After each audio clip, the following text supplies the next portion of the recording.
தமிழொலி ஊடக நண்பர்களுக்கு வணக்கம். நீங்கள் இணைந்திருப்பது தமிழொலியின் இரவு நேர பிரதான செய்திகளுடன். விரிவான செய்திகளை பார்ப்பதற்கு முன்பாக தலைப்புச் செய்திகளை பார்க்கலாம். எம்பிக்களுக்கு பாதுகாப்பு கைவிரித்தது அரசாங்கம். கலகத்தில் காவல்துறை பொறுப்பதிகாரிகள், வடக்கு உட்பட பல அதிகாரிகளுக்கு அதிரடி இடமாற்றம்.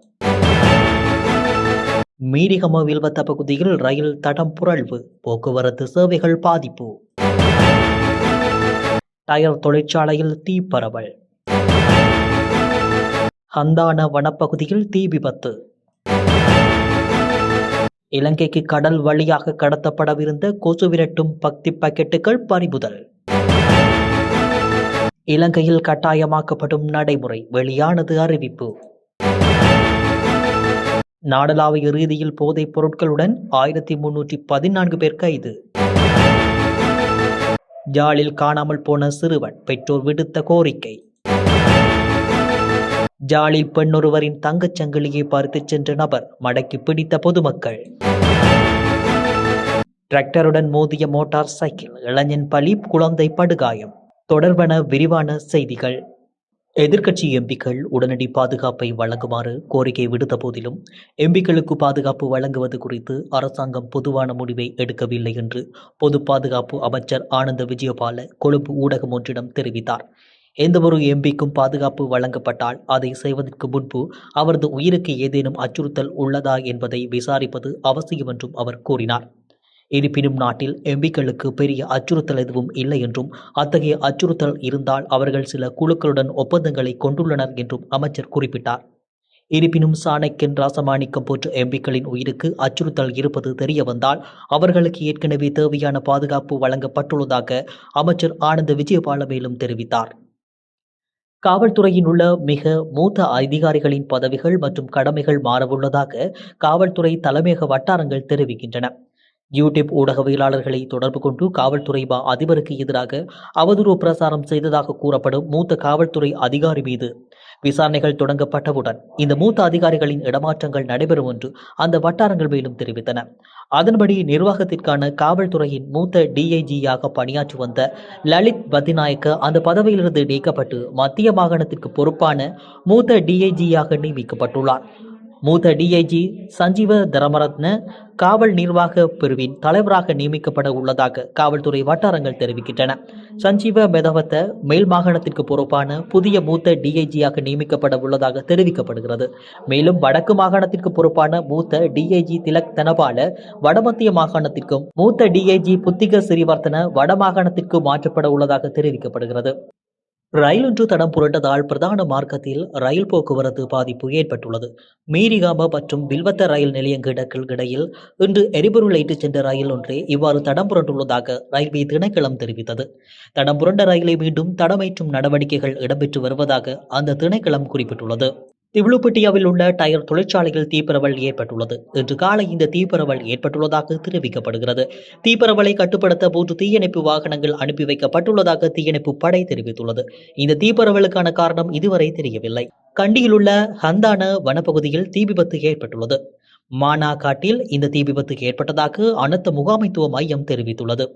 இந்நிலையில் தீயை அணைக்க இராணுவம், வன பாதுகாப்பு அதிகாரிகள், போலீஸ் மற்றும் உள்ளூர் வாசிகள் இணைந்து பணியாற்றி வருவதாக மையம் தெரிவித்துள்ளது.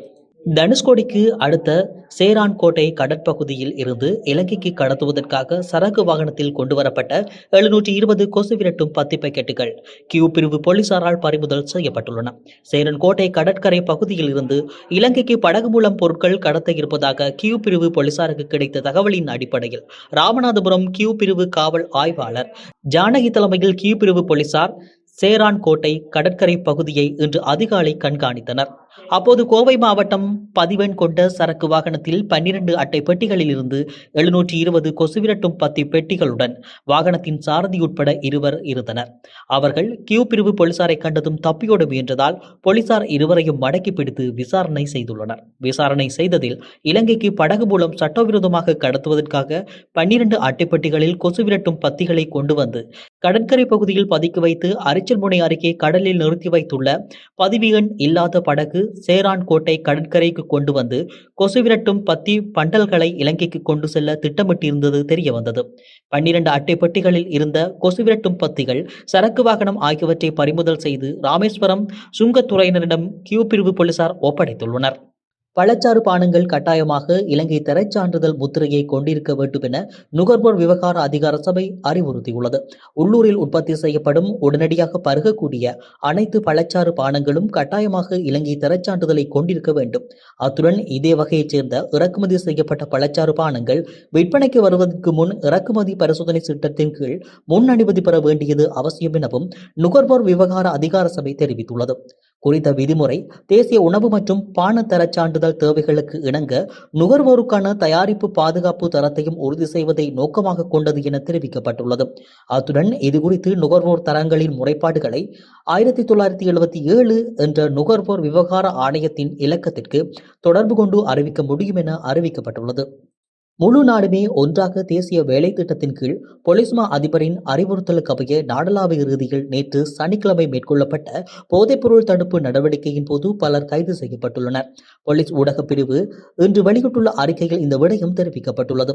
1311 பேர் சோதனைக்குட்படுத்தப்பட்டுள்ளதுடன் 1314 சந்தேக நபர்கள் கைது செய்யப்பட்டுள்ளனர்.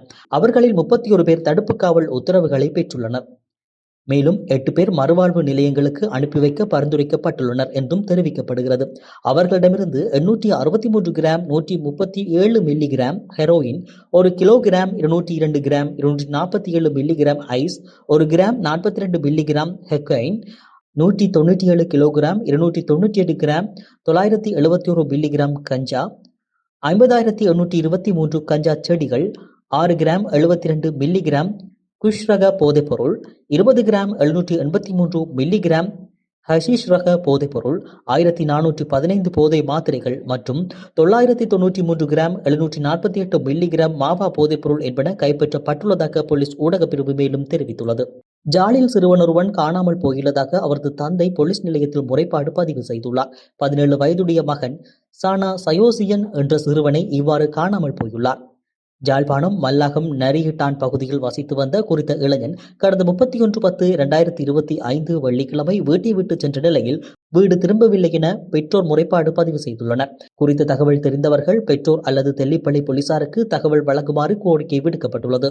ஜாழ்ப்பாணத்தில் பெண்ணொருவரின் தங்கச் சங்கிலியை பறித்துச் சென்ற நபர் மக்களால் மடக்கி பிடிக்கப்பட்டுள்ளார். இந்த சம்பவம் நேற்றைய தினம் இடம்பெற்றுள்ளது. யாழ்ப்பாணம் நகரை அண்டிய பகுதியில் உள்ள பல்பொருள் அங்காடி ஒன்றுக்குள் வந்த நபர் பொருட்கள் வாங்குவது போல பாவனை செய்து அங்கிருந்த பெண் ஒருவரின் தங்கச் சங்கிலியை பறித்துச் சென்றுள்ளார். இதன்போது பல்பொருள் அங்காடியில் இருந்த 2 பெண்களும் சந்தேக நபரை துரத்தி சென்றுள்ளனர். சந்தேக நபர் முகத்தை மறைக்கும் வகையில் ஹெல்மெட் ஒன்றை அணிந்து வந்து இவ்வாறு தங்கச் சங்கிலியை பறித்து சென்றுள்ளதுடன் 2 முறை குறித்த பல்பொருள் அங்காடிக்கு வந்து சென்றுள்ளார். மேலும் சந்தேக நபர் தங்கச் சங்கிலியை பறித்துக் கொண்டு பல்பொருள் அங்காடியில் இருந்து தப்பிச் சென்ற நிலையில் ஜாழ் நாவட்குழி பகுதியில் வைத்து அவர் பொதுமக்களால் மடக்கி பிடிக்கப்பட்டுள்ளார்.